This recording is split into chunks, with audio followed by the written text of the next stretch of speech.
ایک عجیب مقدمہ حضرت عمر کے پاس آیا. حضرت عمر کہنے لگے میں اس کا فیصلہ ہی نہیں کر سکتا. مقدمہ عرض کروں آپ کی خدمت میں. دروشی پڑھیے ایک دفعہ بلند آواز.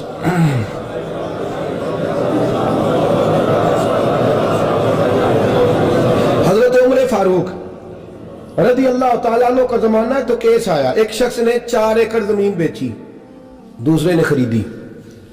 جس نے بیچی وہ کسان نہیں تھا, کوئی اور کام کرتا تھا. اس نے کہا میرے پاس فارغ ہے, میں تو کاشتکاری نہیں کرتا, تو ایک کسان نے خرید لی. توجہ ہے میری بات پر. وہ کسان ہل چلا رہا تھا, پہلے دن ہل چلایا تو اس کھیت کے اندر سے خزانہ نکل آیا. کھیت سے خزانہ کس کا ہے یہ جی بھائی جی دی سڑک لنگ جائے نا وہ آتا ہے اور میں دینی نہیں تسی بیانہ واپس لو. اب تو سڑک گزر گئی ہے, مجھے تو پتہ ہی اب چلا ہے کہ یہاں ہاؤسنگ سوسائٹی آنے والی, میں تو نہیں دیتا ہی, رکھ لے آپ. کیا نکل آیا؟ ہیرے جواہرات چاندی لال نکل آئے. اب اٹھا کے نا وہ شخص نکلا ہے وہ رکھ لیتا, سنبھال لیتا, کیا ضرورت تھی, ویسے بھی لوگ تو پیسے بتاتے ہی نہیں کتنے. اٹھا کے نا وہ خزانہ تو جس نے بیچے تھے اس کے گھر چلا گیا. کہنے لگا میں نے زمین خریدی تھی, خزانہ نہیں خریدا تھا, تیرا ہے, تو لے لے, تیرا ہے, رکھ لے. وہ بھی صحابی رسول ہے. میرے نبی نے دنیا کی محبت کھینچ ڈالی ہے دلوں سے. وہ کیا کہنے لگے؟ کہنے لگے میں نے تو 4 ایکڑ سے بڑی مشکل جان چھڑائی ہے, تو اب پھر دولت لے کے آ گیا ہے. اس نے کہا یہ تیرا ہے, تو ہی رکھ, میں نے زمین بیچی تھی تو جو اس کے اندر تھا وہ سارا ہی تیرا ہے, بیچ ڈالا تھا. کہنے لگا نا میں نے زمین خریدی ہے, خزانہ نہیں خریدا. وہ کہنے لگا نا بھائی میں نے تو ہر شے بیچ دی ہے, اس میں سے پھل اگے, پھول نکلے, وہ سارے. جاگ رہے آپ لوگ؟ آنکھوں ہے ہی کم جاگرن والا ہے, یہ ہوتا ہی نہیں. یہ عجیب معاملہ ہے نا جی. یہ فرشتے ہیں جو دنیا میں بستے تھے, یہ انسان تھے جن کو فرشتے بھی دروازے کھول کے دیکھتے تھے یہ کیسے انسان ہے. اب مقدمہ حضرت عمر کے پاس آ گیا. توجہ ہے میری بات پر.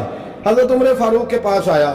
حضرت عمر فاروق نے دونوں کی بات سنی تو جس نے بیچی تھی اس سے کہنے لگے پرانے مالک سے, چل یار تو لے لے, مجھے لگتا ہے کہ تیرے ہی ہیں, تیرے بڑوں نے دبائے ہوں گے, تو نہیں نکال سکلا, تو ہے تو وراثت تیری بنتی ہے نا, رکھ لے. کہنے لگا عمر آپ کیا سرائی کر رہے ہیں؟ اگر یہ بات غلط ثابت ہو گئی اور قیامت میں مجھے اس خزانے کا حساب دینا پڑا تو آپ میرے ساتھ اٹھیں گے نا, میرا بوجھ اٹھائیں گے نا؟ حضرت عمر کہنے لگے جی میں کوئی نہیں اٹھاتا, میں تیرا بوجھ. اب وہ جس کو بیچا تھا حضرت عمر کہنے لگے بھائی اس نے تو تجھے دے دیا تھا, اب تیرا ہے تو رکھ لے. کہنے لگا عمر آپ قیاس کر رہے ہیں, آپ قیاس کر رہے ہیں, اگر قیامت والے دن میں پھنس گیا تو میں آپ کا نام لے لوں اللہ کی بارگاہ میں.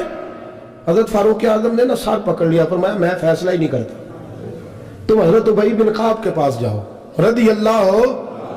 حضرت ابی بن کعب کے پاس آئے اور آ کے ان دونوں نے کہا حضرت جی ہمارا ایک کیس الجھ گیا ہے.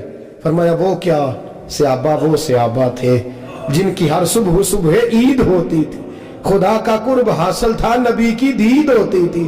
حضرت ہمارا کیس الجھ گیا ہے, حضرت عمر سے فیصلہ نہیں ہوا, آپ مہربانی. فرمانے لگے وہ کون سا کیس ہے جو عمر فاروق سے فیصلہ نہیں ہوا؟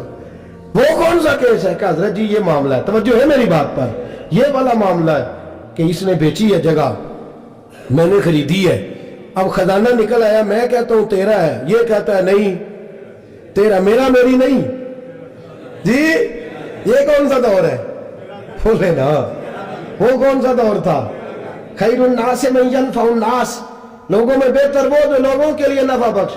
یہ کہتا ہے خزانہ تیرا ہے, میں کہتا ہوں نہیں, تو کون سا دور ہو گیا؟ تیرا تیری کا.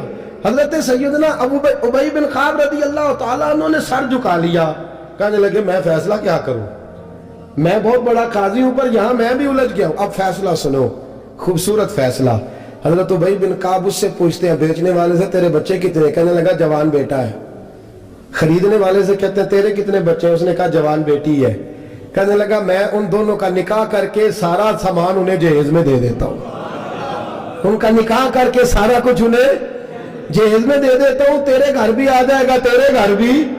یہ فیصلہ سیدنا ابی بن کعب رضی اللہ تعالیٰ عنہ نے دیا. لوگ رو رہے تھے, کہہ رہے تھے کیا بات ہے اس فیصلے کی, کیا بات. ایک نوجوان تھا مینا کے بازار میں, دوڑا جا رہا ہے, ایک بابا جی اس کو ملے, بزرگ.